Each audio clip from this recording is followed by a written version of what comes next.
¿Qué tal? En este primer episodio tenemos el honor de recibir a un historiador, promotor de la cultura oaxaqueña y también docente. Con nosotros el profesor. Armando Mendoza Vázquez. Buenas noches, profesor Armando. Cuéntenos, ¿quién es Armando Mendoza Vázquez? Armando Mendoza Vázquez es una persona que pretende armonizar sus pensamientos, sus palabras y sus actos con su entorno para un bien común. Como persona y como profesionista, pues soy profesor de educación secundaria muy apasionado en lo que hago. Ok. ¿Cómo nació el amor hacia la cultura oaxaqueña y hacia la historia de nuestro estado? ¿Cómo nació? Mira, yo cuando estudiaba la primaria, siempre los maestros hablaban de una historia que no estaba en mi contexto, que no estaba en donde yo estudiaba, que era mi población. Y entonces esa historia pues hablaba de Europa, prácticamente de los romanos, de los griegos, de otras culturas. Lo mismo que cuando íbamos a la iglesia, ¿verdad? Pues veía personajes con otras características físicas que un servidor, que nosotros, los de Oaxaca. Y entonces, ahí en la población donde crecí, había pinturas rupestres. De ahí me empezó a llamar atención todo esto. Así Es de inició. ahí como influye entonces San Mateo Macuilxóchitl en su vocación. Sí, es ahí, es ahí como inicia. A partir de ir a visitar estas pinturas rupestres y a partir de hacerme preguntas, ¿por qué me tienen que enseñar historia de otros lugares cuando no me enseñan la historia de donde vivo, de mi estado, de mi país? Prácticamente era muy nula la historia. Generalizada, ¿no? ¿Qué tan viva pertenece actualmente la cultura zapoteca ante sus ojos? La cultura, bueno, sigue viva la cultura zapoteca hasta las personas que tienen 60 años para arriba, 55, 60 años, porque son las que todavía la sienten, la viven, los que todavía pueden dar a conocer lo que es la esencia de los zapotecos. Ese es en sí, viéndola desde una perspectiva de sociedad, y como historia, pues ahora creo que ya como una memoria histórica está resurgiendo mucho la historia zapoteca. ¿Y cómo influye o de qué manera se presenta actualmente la cosmovisión ancestral de nuestros zapotecas? Mira, como te decía, ay Dios mío, los zapotecos, nosotros los zapotecos, lo que ahorita se preserva en la cosmovisión es las festividades de los Días de Muertos. Todavía se preserva, todavía se ve como se veía hace 200, 300 a la invasión española, porque ya es una mezcla, lo que es todo el Día de los Muertos o todos los santos es una mezcla, y entonces todavía se conserva esa cosmovisión y se ven los altares, se ven las flores, se ven en los usos y costumbres que llevan todos los pueblos. Esa es una de esas que todavía están. Otra de las situaciones es el dar y recibir, cómo damos, cómo convivimos, cómo es la guelaguetza, pero en los pueblos. Hablo de la guelaguetza de los pueblos. Otra cosmovisión que se preserva es la organización social de los pueblos, mandando, obedeciendo, el tequio, los servicios, nada más que ahora ya es más superficial, no es como antes. Y lo último es los rituales que se hace pues para todo.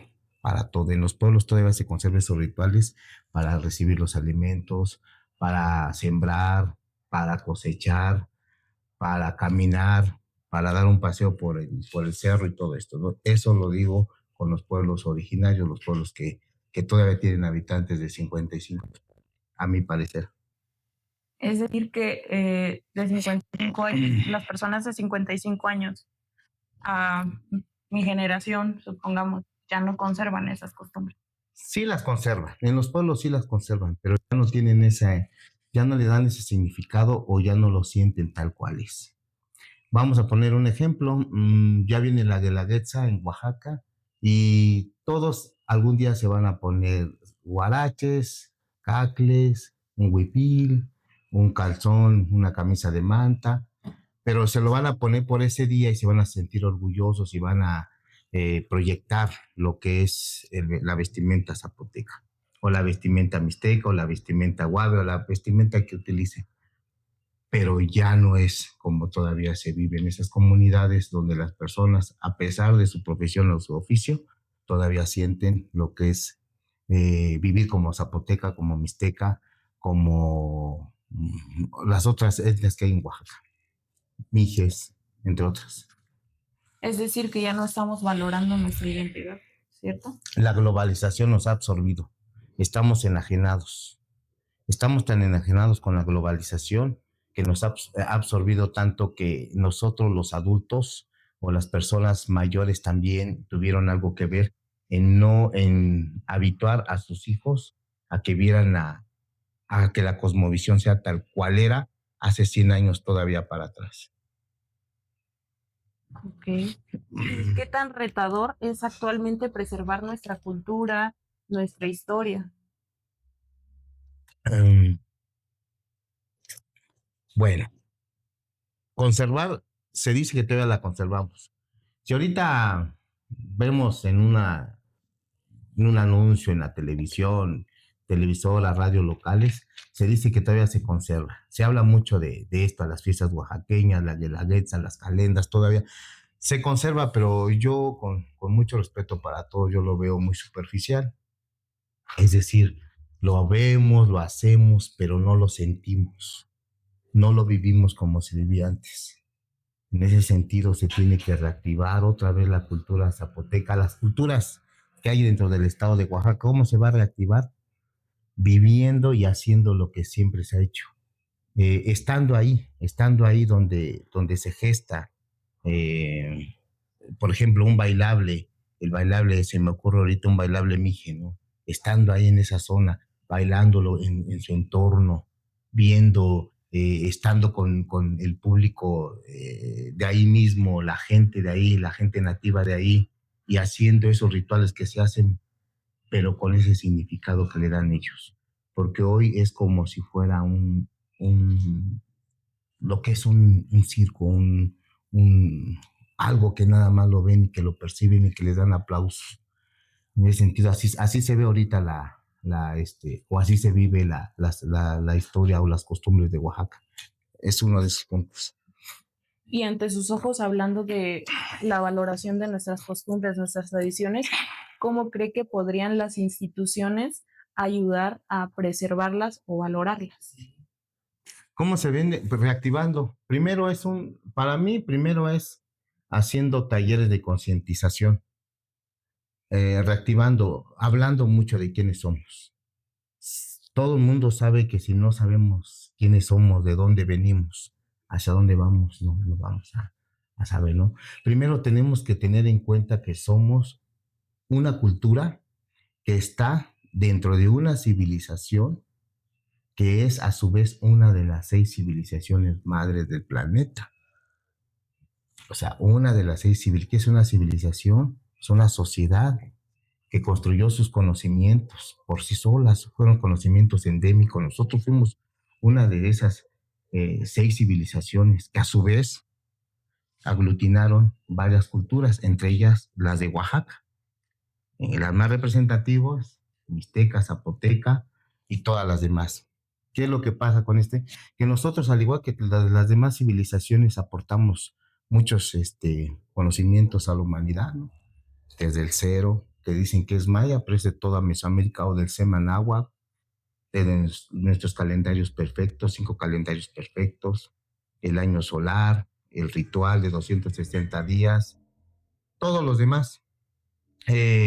Si los chinos domesticaron el arroz, perdón, y los egipcios el trigo como civilización, nosotros inventamos el maíz.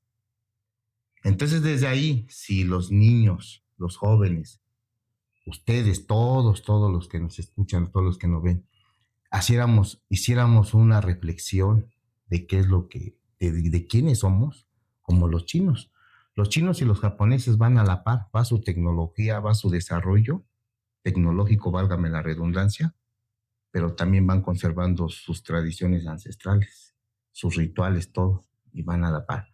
Ellos tienen sus vestimentas, tienen su forma de vivir y de forma de venerar la tierra, así como lo hacían hace siglos.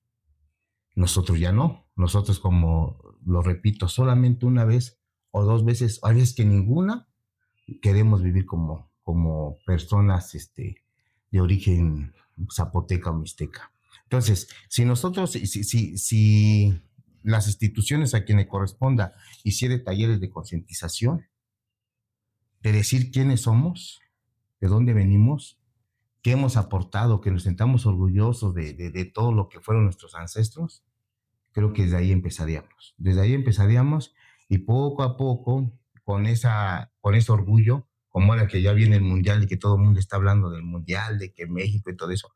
No, sí, se ponen hasta un penacho, se ponen la playera, pero no es nada más ponérsela, es sentirla. Es decir, yo vengo de ahí, ¿no?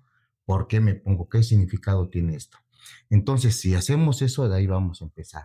Otra, que en la educación, como ahora es lo que siempre el magisterio ha hecho, de educar, de dar el conocimiento de acuerdo al entorno. Ir conjuntando los conocimientos universales con lo que es el entorno. Y luego los valores. Si los valores se van reforzando, los valores y los hábitos que hacíamos anteriormente, creo que de ahí va a empezar, ¿no? Lo que ahorita me estabas preguntando. Bueno, y ya pasando un poquito a la historia específicamente de San Mateo Macuilxóchitl, ¿cuál es el origen de San Mateo Macuilxóchitl? Como hace rato te decía, Lilibet, mira, nosotros somos herederos de una de las 6 civilizaciones más antiguas del planeta y nosotros somos una de esas culturas que se desarrolló a la par con las demás civilizaciones. Aquí en Oaxaca, hace 10,000, 13,000 años, el hombre era nómada recolector y después empezó a ser sedentario a partir de la agricultura.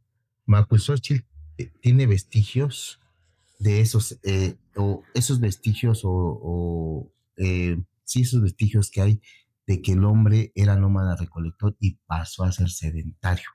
¿Por qué? Porque en el año 2010 encontraron milpa prehistórica, lo que le llaman el teocintle, que ya empezaron a sembrar, y flechas que se utilizaban en ese entonces. Entonces, Macuilxóchitl no es un pueblo que se fundó como otros pueblos, como la mayoría que él mismo fundó, sino que Macuilxóchitl se fue desarrollando a la par con el hombre nómada recolector a ser sedentario y en sus 3 periodos de historia que tiene México, o el México antiguo, o nuestro México, que es periodo preclásico, clásico y postclásico. De acuerdo. Y dentro de todas las investigaciones y hallazgos que se han encontrado en San Mateo Macuilxóchitl, ¿cuáles han sido los más importantes, los más destacados o los que más le generan como ruido? Pues mira, ahorita Macuilxóchitl tiene todavía mucho que decir al mundo. Están todavía ahí dormidos todas las evidencias que hay para que el mundo se dé cuenta cómo Macuilxóchitl es uno de los pocos pueblos en el planeta Tierra que ha sido habituado consecutivamente. Pero uno de los más principales fue en los años 70, los vestigios arqueológicos de Dainzú o Danyesú. Esos vestigios arqueológicos le datan ahorita una antigüedad de 600 a 700 años antes de Cristo. Está una placa ahí, ya está ahí registrado por el Instituto Nacional de Antropología e Historia. Entonces, si son 6 o 7 siglos antes de Cristo, son 200 años todavía antes que la construcción de Monte Albán, sí, que fue un proyecto a su vez. Es decir, que nosotros todavía tenemos 600 antes de Cristo, todavía somos anterior a las construcciones de Yagul, que son 600 después de Cristo, de Mitla, que son del 900 después de Cristo, y de varios vestigios arqueológicos que hay alrededor. Macuilxóchitl es a la par, esos vestigios de Dainzú son a la par que San José el Mogotenetla, que esos son de los más sobresalientes. Los otros son las pinturas rupestres que hay, que todavía no están registradas oficialmente ante el INAH, pero ya fueron a hacer esos estudios y les fascinó a los restauradores del arte rupestre. Y le dan una antigüedad que yo siempre he dicho, que son entre 5,000, 7,000, 8,000 años antes de Cristo. Entonces tiene mucho eso. Y con lo de la milpa prehistórica o el teocintle primitivo, que le dieron una antigüedad de 10,000 a 13,000 años, es Macuilxóchitl tienes que ver más o menos. Y son los vestigios más, o son los elementos más sobresalientes de nuestra historia. Y por ejemplo, siendo tan importante, ¿por qué considera que no le han dado el valor, la visibilidad a Dainzú? Ah, se dio el caso, fue porque o sea, se están dando o se dio el caso, ya que Macuilxóchitl, la invasión española, era uno de las pueblos más importantes. De hecho, se le conocía como el Valle de Macuilxóchitl, la Valle de Tlacolula. Eso lo dijeron los náhuatl y los tlaxcaltecas.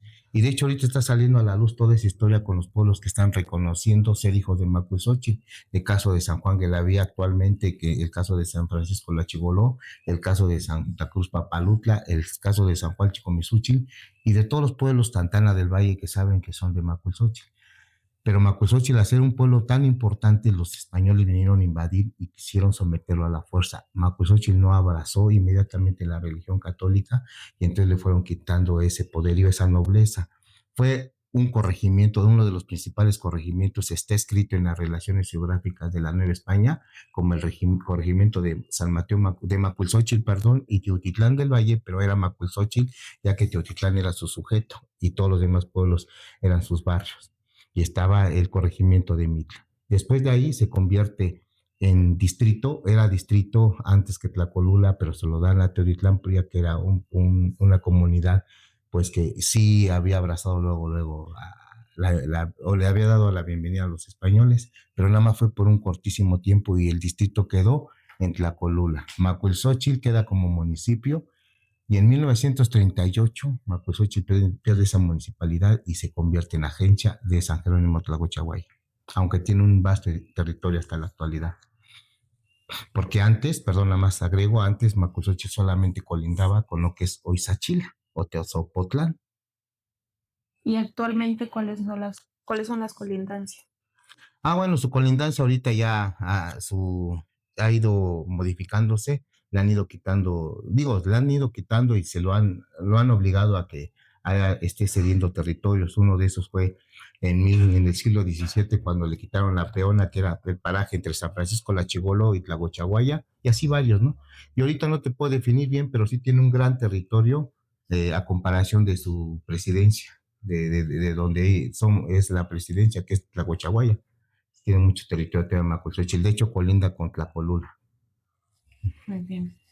Y bueno, hablando ciertamente de Macuilxóchitl, en lo particular sé que escribió la letra del himno, ¿no? A nivel profesional y personal, ¿qué tanta influencia o cómo fue que lo hizo? Pues cuando te apasiona algo, como todo, yo tengo ahí varios escritos, artículos y muchas cosas, pero cuando me solicitó el maestro que hizo la música, el maestro Isaías Martínez Pacheco, yo lo que hice nada más es relatar en lo que nos habían, en la música que él me proporcionó, relatar en tres fases la historia de Macuilxóchitl y sus periodos, desde la prehistoria, preclásico, clásico, posclásico. Y ahí narro todo, muy resumido, la historia de Macuilxóchitl. El himno, varias personas o conocedoras de la historia lo han leído, les ha fascinado. Esto va a salir a la luz dentro de unas décadas. Es como todo, ¿verdad? Siempre se hace algo y hasta que ya no existe la persona es cuando le dan la importancia. Este himno tiene mucho que ver con la historia no nada más de Macuilxóchitl, sino de los zapotecas y de Oaxaca. ¿Nos puede hablar, de acuerdo a la sinopsis que le dio, de qué es lo que narra este himno? Pues primeramente narra que es un pueblo de más de 10,000 años de historia, las pinturas rupestres, los vestigios arqueológicos. Narra que Macuilxóchitl es el centro equilibrador porque Macuilxóchitl significa Macuili, cinco flores, que es el significado del arte de vivir en equilibrio, metafóricamente, y así era Macuilxóchitl. En ese entonces vivían no nada más en Macuilxóchitl, en Dainzú, sino en Monte Albán, personajes que tenían, que hacían o que tenían una lucha constante consigo mismo. Se le llamaba la lucha de la muerte florecida, eran los guerreros de la muerte florecida. Estos personajes vivían en perfecto equilibrio. Yo los comparo con muchos personajes como el de las otras civilizaciones y sin meterme a religiones con mismo Jesús, con mismo Buda. O sea, nosotros tuvimos grandes personajes. Es decir, estos personajes dominaban todo, dominaban la física cuántica, dominaban la química, dominaban las matemáticas, todo. Eran unos científicos de ese entonces. Entonces ahí se narra eso, se narra lo que se vivía, se narra cómo se nos quitó la nobleza cuando invadieron los españoles, la comida originaria de Macuilxóchitl, lo que es ahora, que se encapsuló Macuilxóchitl en tiempo y ahora sus fiestas son únicas, su melodía, su música y cómo se vive hoy en día las fiestas patronales en Macuilxóchitl. Y aparte de los misereres y responsorios y su carnaval único que hay, que también está registrado ante el Instituto Nacional de Antropología e Historia. De acuerdo. En cuanto a la historia de San Mateo Macuilxóchitl, ¿cómo la ve para las nuevas generaciones? Ya está ¿Cómo saliendo, pinta? ya está saliendo a la luz. Macuilxóchitl, yo por eso le puse a mi página el renacimiento de San Mateo Macuilxóchitl. Ya va a salir, ya está saliendo a la luz. A lo mejor me toca verlo, nos toca verlo a muchos, y a lo mejor no, pero pues Macuilxóchitl va a resurgir, porque ahí está, nuestros antepasados dejaron plasmado en vestigios ahí físicos y en vestigios no físicos, qué es lo que es Macuilxóchitl. Y pues los habitantes de Macuilxóchitl tenemos ese banco genético de información que está saliendo a la luz, es cuestión nada más de explorar y vamos otra vez a recordar, como un servidor lo hace, recordar quiénes éramos y vuelvo a repetir los vestigios, las pinturas, todo lo que tiene Macuilxóchitl está saliendo a la luz. Y somos, vuelvo a repetir, más antiguos todavía que Monte Albán, entonces va a salir y pues no sé si me toca verlo. Esperemos que sí. Bueno, ya pasando un poquito a la parte de la docencia como tal, después de tantos años dedicándose a la docencia, ¿cómo observa el panorama de las nuevas generaciones en cuanto a lo social? Ya pasan, dejando a un lado el tema cultural y el histórico en cuanto a lo social. Pero ¿en qué sentido? Socialmente hablando, las nuevas generaciones, ¿Cómo? ¿qué están haciendo las nuevas generaciones? ¿Están transformando? ¿Están retrocediendo? Hablando de valores. No, bueno, en conocimiento supuestamente debemos estar más avanzados nosotros ahora por la globalización, todo está en el internet, todo está en las redes sociales, nada más es cuestión de tomar el conocimiento y ya. Nosotros los maestros ya nada más somos de acompañamiento y de reforzar los valores en cada alumno. Entonces ahorita también los alumnos son personas que pues que están un poquito confundidos con lo que es llevar una educación un poquito más rigurosa, un poquito más estricta, con que deben de hacer lo que quieren en las aulas, ¿no? Entonces, hoy los maestros le llaman educación o niños de cristal, ya que ellos, pues ya no les puedes decir nada. No digo todos, algunos, pero en general el maestro se, un poquito tiene mucho cuidado a eso.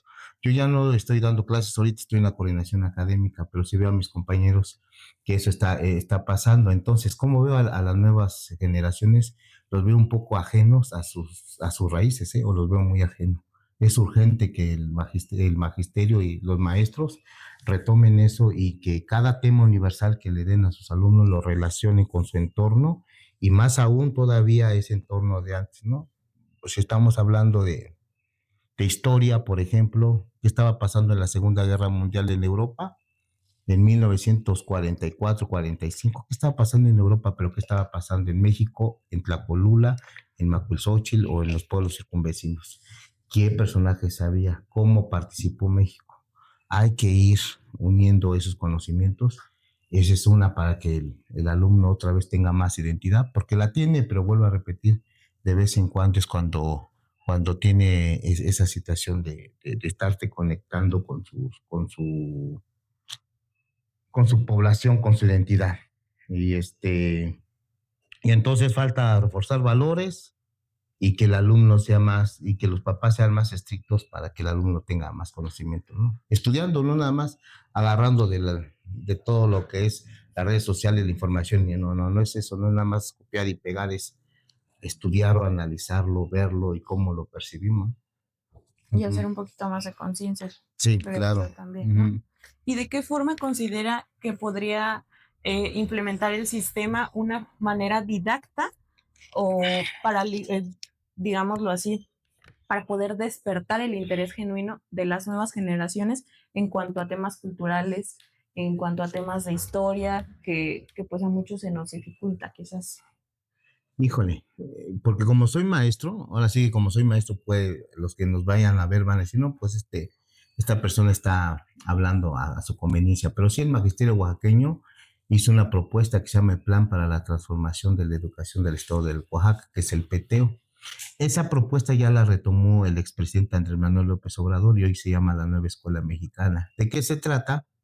De que el alumno, lo que aprende el alumno, el tema que aprenda, lo relacione con su entorno, lo relacione con su entorno. Y eso sí nos va a funcionar mucho porque esa va a ser una manera de que el alumno entienda de dónde viene, lo que hace rato al inicio hablábamos, ¿no? Y entienda muchas cosas, porque nosotros si el conocimiento viene de Europa, no es tanto de Europa, sino que por medio del puente europeo, vamos a decirlo así, tenemos o nos han llegado esos conocimientos matemáticos, estos conocimientos en química, en física, nosotros ya teníamos esos conocimientos, ya los teníamos, porque somos una de las 6 civilizaciones madres del planeta. Ahora es cuestión de relacionarlos. Por ejemplo, yo digo en arte, ¿no? O en matemáticas y en historia, ¿no? Se puede relacionar, matemáticas puede relacionarlo con las pirámides de Egipto y nuestras pirámides de México, ¿no? Eh, qué medidas tenían, qué ángulos, cómo los utilizaban. Hay mucho, hay mucho. Es simple y sencillamente relacionar los contenidos universales con tu entorno y así vas a hacer que el alumno aprenda mejor, pero también ser más dinámica las clases, más un poquito más amenas o un poquito más que el docente ponga, le llamamos nosotros cuando se inicia una clase eh, una dinámica. Por ejemplo, no una pregunta detonante, ¿verdad? Ahorita, por ejemplo, el mundial. Oye, jóvenes, ya va a iniciar el mundial aquí en México que se jugaba en nuestro estado hace 100, 200 años. Se veía la televisión, vivíamos el mundial, en los primeros mundiales aquí en Oaxaca, sabíamos de que había ese mundial. Cositas así el alumno va ahora a sus papás, pregúntenle, pregúntenle a sus abuelitos cómo vivían hace 50, 60 años el mundial. Y ellos mismos dicen, no, hace 50, 60 años jugábamos la pelota mixteca, ¿no? ¿Qué deporte teníamos? Ahorita se me ocurrió eso. Entonces es una situación de cómo ir construyendo el conocimiento a partir de contenidos universales con el entorno del alumno.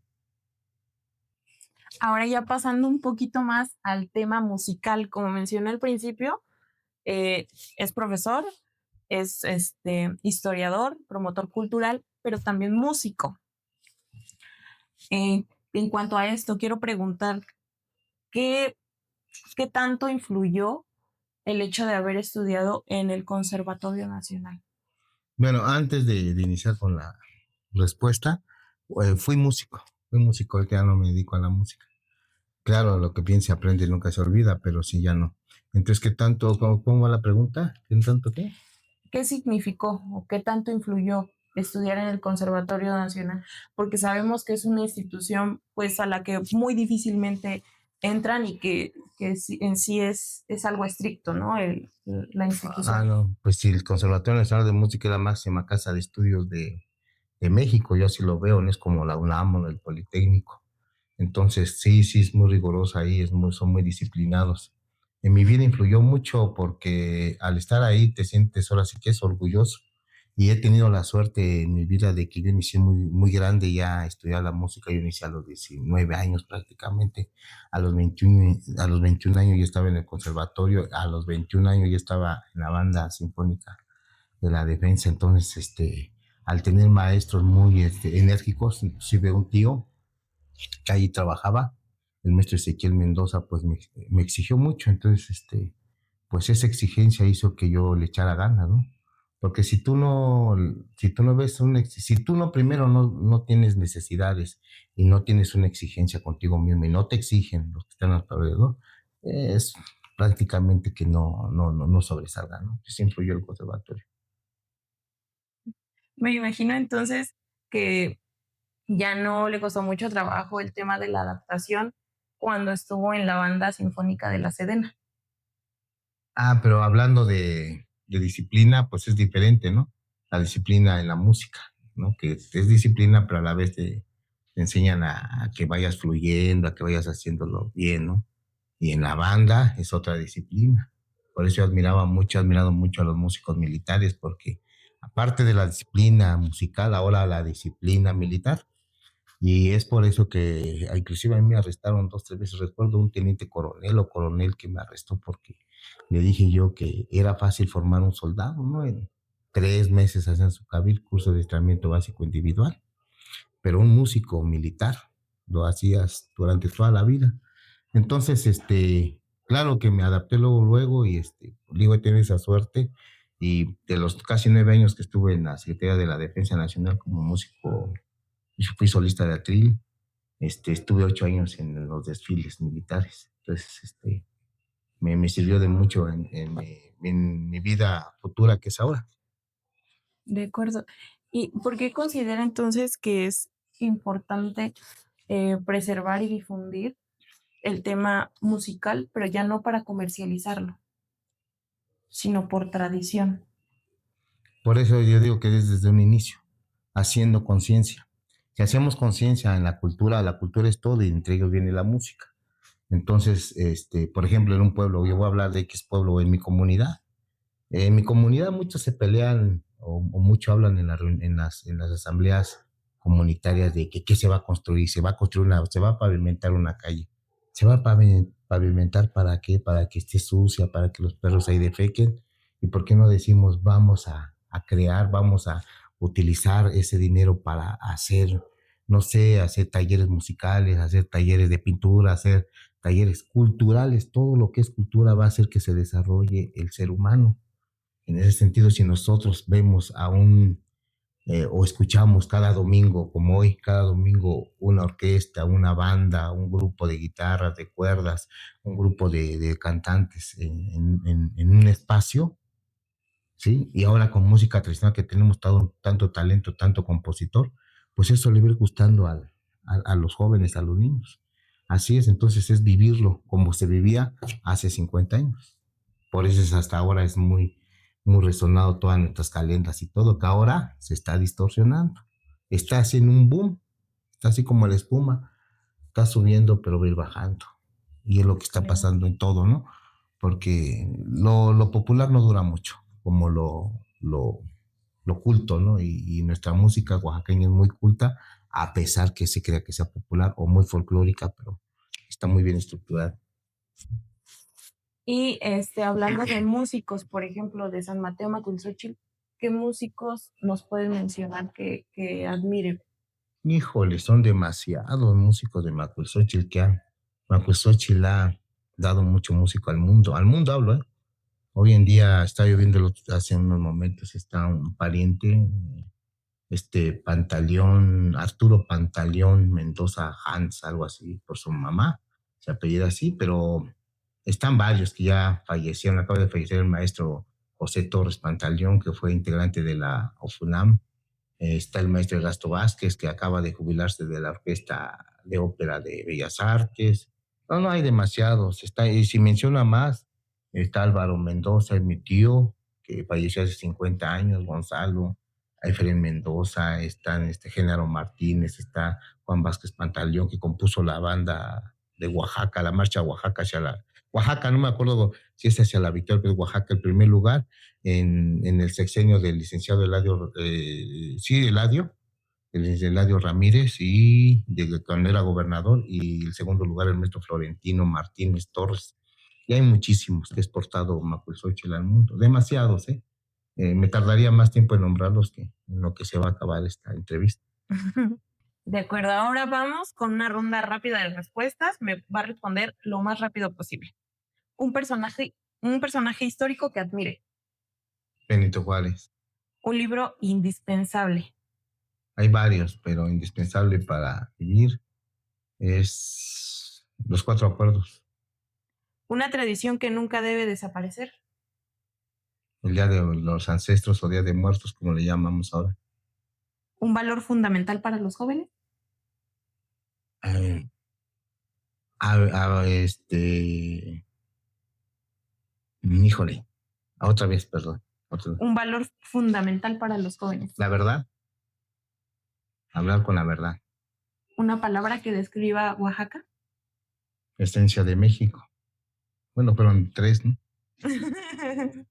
Esencia, nos quedamos con esencia. Un sueño pendiente. Que se haga talleres de concientización hacia todos los niños y adolescentes de nuestro estado, más que nada los de las zonas urbanas, para que reactivemos esa identidad que ya estamos perdiendo. De acuerdo. ¿Y qué legado le gustaría dejar sembrado en las futuras generaciones de nuestro estado? Híjole, primero es trascender conmigo mismo. Yo quiero ser como los que vivieron aquí hace más de 1000 años, trascender para mí y conmigo mismo y armonizarme con el universo y con el cosmos. ¿Y qué legado? Pues el legado es de que si yo hago y si yo no le hago mal a nadie, eso voy a aportar, como hoy le dicen, mi granito de arena, para que todos estamos conectados, con todos, para que los que están a mi alrededor vayan haciendo lo mismo en el futuro. Y el legado ya físico, así como que creo que viene saliendo en el segundo término, porque si no estuviéramos buscando ser protagonistas en todo. ¿Nos regala, por favor, un mensaje para las nuevas generaciones para invitarlos a que fomenten más la cultura, que no se pierda, que tengan amor por ello? Híjole, pues a las nuevas generaciones es que el alumno, el niño, niña o los jóvenes se sientan orgullosos de quiénes son, de ser oaxaqueños, de qué cultura sean, pero sobre todo para sentirse orgulloso es investigando, indagando de dónde vienen sus orígenes, por qué somos zapotecas, por qué somos mixtecas, viviendo como eso, viviendo los usos y costumbres de todos los pueblos, pero sintiéndolos. ¿Y cómo lo van a sentir? Haciendo conciencia y haciendo equipo con otros jóvenes que busquen lo mismo. No es nada más vivirlo una sola vez al año, no es nada más irse a una calenda a caminar, no es nada más decir que vayan a la feria del mezcal, no, es vivirlo. Y para eso es estar en el lugar adecuado, indicado. Oaxaca, el centro de Oaxaca, la ciudad, da para mucho con todas sus calles, con todo. Los pueblos circunvecinos también, las regiones también. Entonces, viviendo y que también estén siendo orientados y guiados por personas que tengan amor, identidad por sus pueblos y comunidades. En este caso, maestros y padres de familia. Pues muchísimas gracias, maestro, por estar aquí, por darnos de su tiempo, por su conocimiento, por el amor que le tiene a nuestra historia, a nuestra cultura, a la docencia y todo lo que nos ha aportado. Gracias a ti. Gracias. Hoy iniciamos esta aventura llamada Entre Generaciones, con una reflexión fundamental.